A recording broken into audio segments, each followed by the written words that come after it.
बिस्मिल्लाहिर्रहमानिर्रहीम अस्सलाम वालेकुम व्यूअर्स की हाल चाल है तुहाडा। उम्मीद करदी हां तुसीं बिल्कुल ठीक हो। मैं 2-3 दिन तो अपना व्लॉग्स अपलोड नहीं कर सकी। उसकी वजह यह है मेरा मुँह बहुत ज़्यादा फुल गया ही, इतना ज़्यादा सुज गया ही। मैं हुण काफ़ी मेडिसिन लई है, उसकी वजह नाल ठीक होया। तो मैं आख्या मैं अपने व्यूअर्स नाल अपना व्लॉग शेयर करा। और जिहड़ी असीं कहानी स्टार्ट की हुई है उसनूं असीं कंप्लीट करिए। वैसे कंप्लीट तो नहीं हुई, उसकी बच्चों के भी अगे बच्चे हो गए, लेकिन असी उन्होंने ते कंप्लीट कर देने जिन्हें तो असी स्टार्ट की है। वो फिर लड़की जड़ी है उसनूं बेटी हुई तो वो लड़के बेटे की वजह तो उसनूं डिवोर्स दे छोड़िया। डिवोर्स देने तो बाद वो फिर अपनी भाई नाल रहिंदी आई, छोटा जड़ा भाई आई तीसरे नंबर वाला। उहदे नाल बाकी भरजाइयां जड़ियां हैं वो बिल्कुल साइड ते हो गई ते वो बेचारे इकट्ठे हो गए। अम्मी उन्होंने नाल आई, माँ उन्होंने कोल आई। वो बीमार रहते हैं तो उन्होंने 2 महीने हॉस्पिटल रखा। बहन भाई 2 भाई तो बिल्कुल अलहदा हो गए, तो कोई खर्चा ना देंदा, कोई मिलन भी कोई नहीं होंगे। अच्छा बीमार हुई तो सारे बहन भाई इकट्ठे हो गए। 2 महीने हॉस्पिटल रहे, फिर उन्होंने अटैक होया तो उन्होंने डैथ हो गई।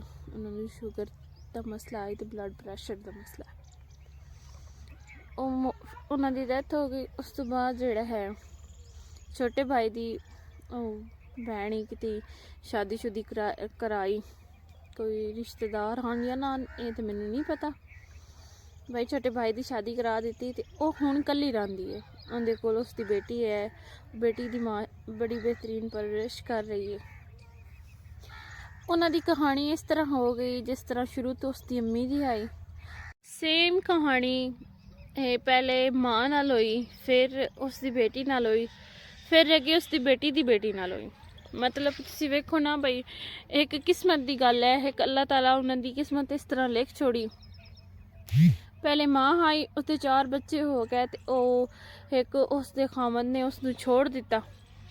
उस कल्ली ने बच्चे सांभ के जवान करके शादीशुदा हो गए। उस तो बाद जो है उस अपनी बेटी की शादी की तो बेटी भी इस तरह हो गई। उन्होंने बेटा चाहिए आई, बेटी की बेटी हो गई।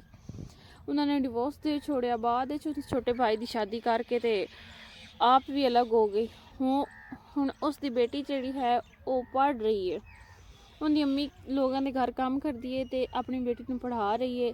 अल्लाह करसी उसकी बेटी जी है वो कोई अच्छी जी जॉब मिल जासी।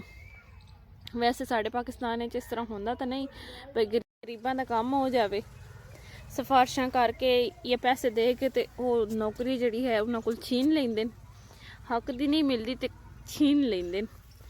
उस तो बाद जिहड़ा है बाकी फिर अल्लाह उन्होंने नेक नसीब करसी उसकी बेटी दे। चलो अच्छा उन्होंने नाल जो कुछ होया वो अल्लाह ताला दी रज़ा आई उस दे विच।